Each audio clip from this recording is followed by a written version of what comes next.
next chapter, Let the Sun Shine In. What is that chapter 7 all about? So that's all about sunshine and how we can engage with it in a way that will amplify our vitamin D levels and take care of our skin and not burn our skin. So a lot of people, because we have access to vitamin D supplements now, people are like, hey, maybe we can just take the vitamin D supplements and put on our sunscreen and forget about it. Exactly. But I really go deeply into the skin because there's been so much misinformation. We really have to unpack that. And there's a lot of studies in there and work by different doctors throughout this whole past century that really ground in how we need it. So from, the turn of the century where heliotherapy, which is sun therapy, was winning the Nobel Prize, up to the studies that are done these days. There's been over 2,500 that show us that we need vitamin D. For example, a woman's risk of breast cancer is reduced by 50% if she is sufficient in vitamin D. So we really need the sun. It's like cosmic pollination. It's for our immune system. It activates microbial peptides. Doctors in past decades prescribed the sun for healing wounds, healing skin conditions, healing eczema and acne and jaundice and rickets and arthritis and tuberculosis and Epstein-Barr virus. So it's so essential to our health that we need to reconsider our relationship and get some sun. Absolutely. What about the fears around cancer?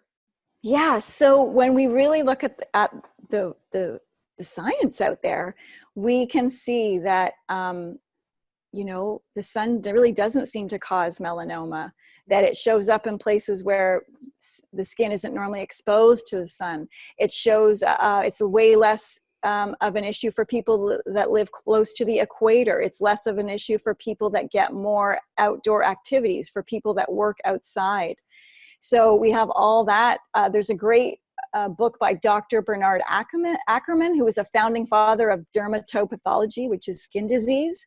And he is a thick book. It's called Myth on Myths, Sun and Melanoma. So if anybody wants to go into that, that's a good deep dive. What we now know about sunscreens and the studies show that it's probably increasing cancer risk because of the chemicals is one thing. But even if we go beyond the chemicals and the oxybenzene that's like destroying the reefs and is not carcinogenic until it's exposed to sunlight, if we forget about those ingredients, what we know about sunscreen is that it separates the UVA and the UVB rays. So we don't get the UVB, which is the vitamin D rays. So that's out of the picture. And all we're getting is the UVA. And the UVA on its own is skin damaging. So that can create, more freckles or moles or melasma. But when we have them combined, which is just like you in the sun, or with a natural oil like a jojoba or olive oil or, something like that, then you get the vitamin D and the vitamin A. And that is so important. So the sunscreen blocks the vitamin D, which is the good stuff, the UVB, and all you're getting is the UVA. So that's like akin to also if you're in front of a window, like you're driving all the time and the sun's coming down on that arm for every day as you drive back and forth to work, that you're just going to get the UVA because the window is blocking that. And so, that arm might have more freckles. So that's sort of like an example that we can relate to about getting the different rays. So, and then if you need to block it because you're surfing in the sun all day, then you want to use something with zinc. Yes. Because that acts like a block. It literally then reflects the rays off your face and you're not absorbing any of the rays. But we do need the sun. What's that? What is your favorite sunscreen brand? Well, we make our own. So, yes. So that'd be my favorite. We're going to be putting in links to. Oh, great. To your shop. So for those who are listening or watching, you know where to go to check out the sunscreen that you're going to use instead of the sunscreen you have sitting in your closet, which is fully toxic. We have one called Everybody Loves Sunshine. It's oil, and so it's not a block, but it's just like I think of it as like a sun harmonizer. So it's going to take your skin and just meld it with the sun's rays a little bit more. Sounds divine. And I'm sure it smells really good too. Yes. So it's a very important point you make about wearing sunglasses only when necessary. Again, I was raised anyway, you and I are the same. Yes. I was raised very much with, oh, you've got to wear sunglasses when you step out. Your eyes are going to be damaged.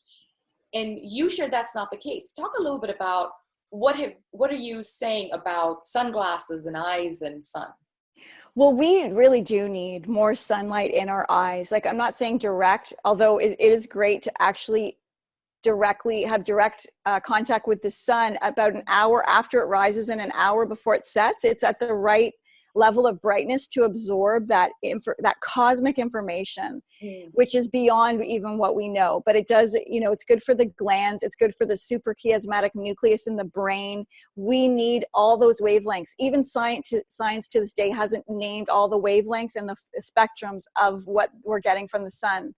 So we do need that. And if you found that you're indoors all the time, or you're at a computer screen, or you may have known this person, they go outside, it's a bright day, and they're just like, whoa, right? And they're squinting because their eyes are not used to like absorbing light. Yeah. And that, that alone can create crow's feet, because your eyes are like this. Yeah. So when you can get them more relaxed and used to seeing light, then you're not going to be squinting in the sun as much. Yeah. So that's one thing. And also, like, the studies have shown, like, children thrive when they have access to sunlight, and then they don't have eye issues and all that kind of stuff.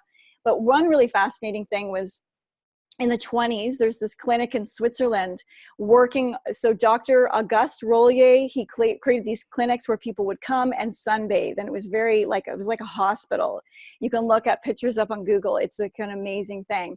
So he's working off the Dr. Niels Feinstein work, who won the Nobel Prize.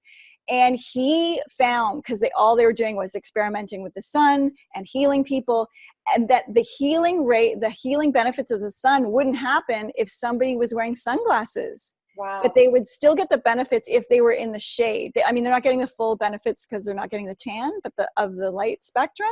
So I found that really fascinating. Absolutely. That's very, very interesting, very intriguing as well.